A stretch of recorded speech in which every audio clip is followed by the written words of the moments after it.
Hello traders and investors. இந்த பதிவில் நம்ம இந்த ஆகஸ்ட் மாதம் எவ்வளோ ப்ராஃபிட் அண்ட் லாஸ் பண்ணியிருக்கோம் அப்படின்னு பார்க்கலாம். நான் இப்போ ஜெரோதாவில் லாகின் பண்ணியிருக்கேன். ஜெரோதாவில் கன்சோல் போகிறோம். கன்சோலில் ரிப்போர்ட்ஸ், P&L. ஸோ ஃபஸ்ட்டு ஈக்விட்டியில் எவ்வளோ பண்ணியிருக்கோம் அப்படின்னு பார்க்கலாம். ஸோ ஈக்விட்டி செலக்ட் பண்ணியிருக்கேன். August 1 to 31.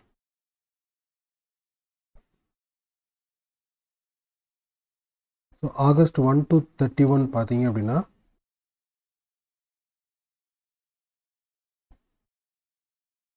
இந்த மாதம் பிகினிங்கில் நமக்கு ஒரு சில நாள் ட்ரேட் பண்ணலை. ஆக்சுவலாக நான் கொஞ்சம் பிஸியாக இருந்தனால லாகினே பண்ணல. பட் நம்ம மோஸ்ட்டாக பொசிஷனல் ஸ்விங் ட்ரேட்ஸ் பண்ணுறதுனால நமக்கு ஒன்றும் பெரிய இது இல்லை. நான் மோஸ்ட்டாக இன்ட்ராடே பண்ண மாட்டேன். ஸோ டைமும் இருக்காது, ஏன்னா எனக்கு ப்ரைமரி ஜாப் வேறு. ஸோ இந்த ஆகஸ்ட் மாதம் பார்த்தீங்க அப்படின்னா ஃபஸ்ட்டு ஃபியூ டேஸ் பார்த்தீங்க அப்படின்னா கொஞ்சம் பிஸியாக இருந்தனால ட்ரேட் பண்ணலை. பட் நம்மளோட ஸ்ட்ராட்டஜி பார்த்தீங்க அப்படின்னா மோஸ்ட்டாக ஸ்விங் பொசிஷனல் ஸ்ட்ராட்டஜி அப்படின்றனால இப்போ ஒரு சில நாள் என்னால் லாகின் பண்ண முடியல அப்படின்னா கூட ஒன்றும் பெரிய இம்பேக்ட் இருக்காது. ஸோ ஈக்விட்டியில் மொத்தம் இந்த மந்த் எவ்வளோ பண்ணியிருக்கோன்னு பார்த்தீங்க அப்படின்னா ஒரே ஒரு நாள் மட்டும் லாஸ் பண்ணியிருக்கோம். அது பார்த்தீங்க அப்படின்னா நெக்லிஜிபிள் 0.15, அதாவது 15 பைசா நமக்கு லாஸ் நெட் லாஸ் அன்றைக்கி டே ஸோ பட் அதை தவிர நம்ம ட்ரேட் பண்ண எல்லா நாளுமே பார்த்திங்க அப்படின்னா நெட் பாசிட்டிவாக தான் நம்ம முடிச்சிருக்கோம். ஸோ டோட்டல் ப்ராஃபிட்னு பார்த்திங்க அப்படின்னா realised profit 2.51 lakhs. So charges பார்த்திங்க அப்படின்னா அரௌண்ட் ஒரு 3,500. நெட் ரியலைஸ்டு ப்ராஃபிட் பார்த்திங்க அப்படின்னா 2.47 lakhs. ஈக்விட்டியில் இந்த மாதம் 2.47 lakhs பண்ணியிருக்கோம்.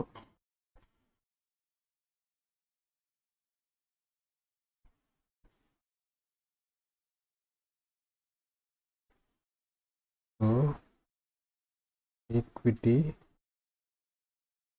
2.47 lakhs. நெக்ஸ்ட்டு F1ஓவில் எவ்வளோ பண்ணியிருக்கோம்னு பார்க்கலாம். ஃபியூச்சர் அண்ட் ஆப்ஷன் செலக்ட் பண்ணியிருக்கேன் for the same period. So F1ஓவில் பார்த்தீங்க அப்படின்னா நம்ம பண்ண வரைக்கும் கிட்டத்தட்ட ஒரு 10 days, அரவுண்டு 10 days நம்ம ட்ரேட் பண்ணியிருக்கோம்.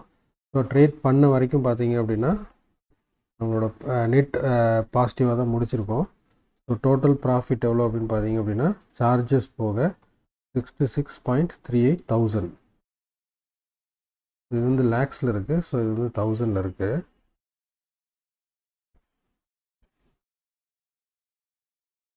ஸோ 1000லேருந்து அது லேக்ஸுக்கு கன்வெர்ட் பண்ணிக்கிறேன்.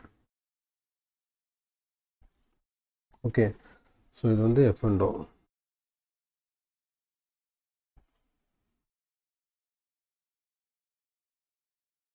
ஸோ டோட்டல் பார்த்தீங்க அப்படின்னா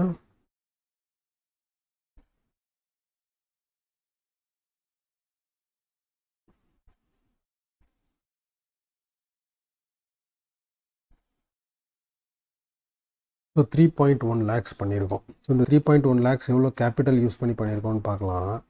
ஸோ அதுக்கு நம்ம கன்சோலில் போர்ட்ஃபோலியோ ஹோல்டிங்ஸ் போகிறேன். ஸோ ஹோல்டிங்ஸில் பார்த்தீங்க அப்படின்னா நம்மளோட கரண்ட் ஹோல்டிங்ஸ் பார்த்தீங்க அப்படின்னா 63.5 lakhs. ஸோ 63.5 lakhs நம்மளோட ஹோல்டிங்ஸ்.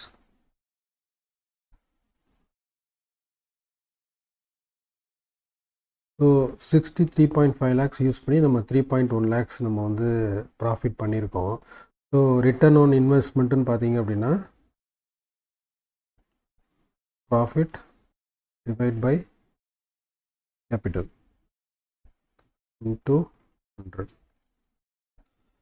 ஸோ நம்ம கிட்டத்தட்ட ஒரு 4.9% பண்ணியிருக்கோம். ஸோ அரௌண்டு 5% இந்த மந்த்து நம்ம கேபிட்டல்லேருந்து நம்ம ப்ராஃபிட்டாக எடுத்திருக்கோம்.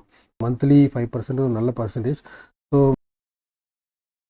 எவ்ரி மந்த் நமக்கு இதே மாதிரி கிடைக்குமா அப்படின்னா சொல்ல முடியாது. ஸோ ஈக்விட்டி மார்க்கெட்டில் சம்டைம்ஸ் இதோட அதிகமாகவும் கிடைக்கலாம், இதோட கம்மியாகவும் கிடைக்கலாம், நெகட்டிவில் கூட கிடைக்கலாம். ஸோ அது மார்க்கெட்டை பொறுத்து இருக்குது. ஸோ நமக்கு ஃபார்ச்சுனேட்லி இந்த மந்த் இவ்வளோ ரிட்டர்ன்ஸ் பண்ணியிருக்கோம் நம்ம. ஸோ லாஸ்ட் மந்த்தும் நம்ம வந்து நெட்டு பாசிட்டிவாக தான் முடிச்சிருந்தோம். ஸோ இந்த மந்த்து வந்து நம்ம நெட் பாசிட்டிவாக தான் முடிச்சிருக்கோம். ஸோ லாஸ்ட் ஃபியூ மந்த்ஸாகவே நான் வந்து நெட்டு பாசிட்டிவாக தான் முடிச்சிருக்கேன். ஸோ அதை பார்ப்போம் நம்ம. இல்லை ரிப்போர்ட்ஸ் போயிட்டு P&L போயிட்டு ஸோ ஒரு லாஸ்ட் ஒரு 2-3 மந்த்ஸ் முன்னாடி போய் காமிக்கிறேன் உங்களுக்கு. ஸோ மேலேருந்து இப்போ பார்க்கலாமே. ஸோ மேலேருந்து பார்த்தீங்க அப்படின்னா ஈக்விட்டியும் பார்த்தீங்க அப்படின்னா நெட் ப்ராஃபிட் தான் பண்ணியிருக்கோம். மீன்ஸ் லைக் எவ்ரி மந்த் வந்து ப்ராஃபிட்டில் தான் முடிச்சிருக்கோம். அதுமாதிரி எஃப்ஓனும் பார்த்திங்க அப்படின்னா எவ்ரி மந்த் நம்ம வந்து பாசிட்டிவில் தான் முடிச்சிருக்கோம். ஸோ நான் எப்படி இப்படி கன்சிஸ்டண்ட்டாக வந்து ப்ராஃபிட் பண்ணுறேன் அப்படின்னு நீங்கள் கேட்டிங்க அப்படின்னா, ஸோ நான் இந்த மாதிரி கன்சிஸ்டண்ட்டாக ப்ராஃபிட் பண்ணுறதுக்கு காரணம் வந்து நான் வந்து மோஸ்ட்டாக இன்ட்ராடே பண்ண மாட்டேன். டைமும் இருக்காது. நான் ஏன்னா எனக்கு வேறு ப்ரைமரி ஒர்க் இருக்குது. ஸோ நம்மளோட ஸ்ட்ராட்டஜி பார்த்திங்க அப்படின்னா பொசிஷனல் ஸ்விங் ஸ்ட்ராட்டஜி தான்.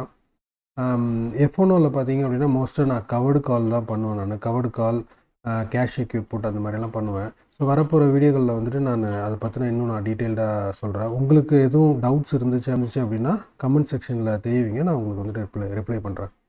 நன்றி, வணக்கம்.